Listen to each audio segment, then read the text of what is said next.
Daily post Haryana देख रहे हैं आप, मैं हूं आपके साथ आकृति वर्मा। हरियाणा में आने वाले चुनावों से पहले ही नेताओं के बीच बयानबाजी जारी है, तो वहीं इसी बीच बाबा साहब भीमराव अंबेडकर की जयंती के मौके पर हरियाणा के झज्जर से विधायक गीता भुक्कल ने संविधान को लेकर सरकार पर जमकर हमला बोला। उन्होंने कहा कि बाबा साहब भीमराव अंबेडकर द्वारा लाए गए संविधान का भाजपा सरकार द्वारा जमकर दुरुपयोग किया जा रहा है। इतना ही नहीं, उन्होंने ये भी बोला कि संवैधानिक संस्थाओं का दुरुपयोग करके भाजपा सरकार न सिर्फ आम जनता को बल्कि विपक्षी पार्टियों को भी परेशान करने का काम कर रही है। आइए दिखाते हैं आपको हमारी एक खास रिपोर्ट। बाबा साहब भीमराव अंबेडकर की जयंती आज झज्जर में धूमधाम से मनाई जा रही है। इसी बीच झज्जर के विधायक गीता भुक्कल के साथ सैकड़ों लोगों ने बाबा साहब भीमराव अंबेडकर की प्रतिमा के समक्ष पुष्प अर्पित कर उन्हें श्रद्धा सुमन अर्पित किए और अपनी भावभीनी श्रद्धांजलि अर्पित की।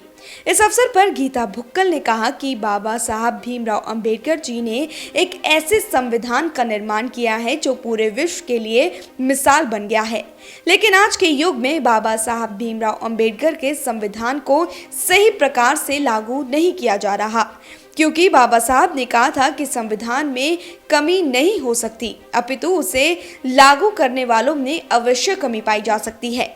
इसी प्रकार भाजपा भी संवैधानिक संस्थाओं का दुरुपयोग करके लोगों को और विपक्षी पार्टियों को परेशान करने का काम कर रही है। आज संवैधानिक पद पर बैठे अधिकारी भी सरकार के साथ मिलकर अपने पद का दुरुपयोग कर रहे हैं।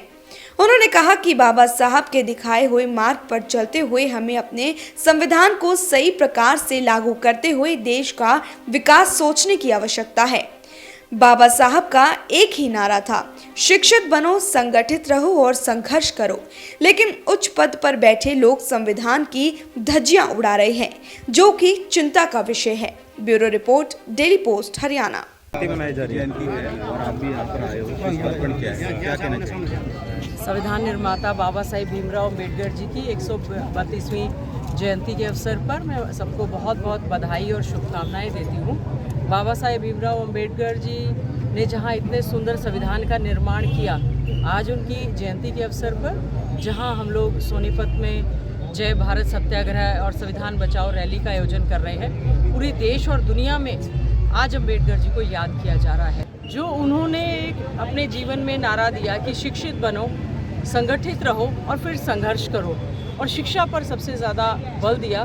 सबसे ज़्यादा विश्व में पढ़े लिखे व्यक्तित्व थे, वो एक शिक्षाविद थे, वो एक अर्थशास्त्री थे, एक बहुत बड़े राजनीतिज्ञ थे। हमारे देश के पंडित जवाहरलाल नेहरू जी जब हमारे देश के प्रधानमंत्री बने, हमारी सरकार बनी, उस समय वो देश के कानून मंत्री थे। उन्होंने जो सोच के संविधान लिखा था, मैं समझती हूँ संविधान को सौंपते हुए उन्होंने एक बात कही थी कि बहुत ही अच्छा संविधान लिखा गया है, अगर कभी भी कोई संविधान में कमी बताई जाएगी तो वो संविधान में नहीं, उसको लागू करने वालों में। तो आज बहुत ही चिंता का विषय है, क्योंकि हमें सोचना होगा कि कोई भी व्यक्ति, कोई भी संस्था ना संविधान से ऊपर थी, ना है, ना होगी। संविधान सर्वोपरि है। आज जिस प्रकार से संवैधानिक संस्थाओं का दुरुपयोग किया जा रहा है, संवैधानिक पदों पर बैठे हुए लोग संविधान की धज्जियां उड़ा रहे हैं और साथ ही साथ में बाबा साहेब भीमराव अम्बेडकर जी की जयंती भी मना रहे हैं, उन्हें सोचना होगा कि उन्हें दिखाए हुए रास्ते पर, उनके मार्गदर्शन पर चलने का सबको प्रयास करना चाहिए।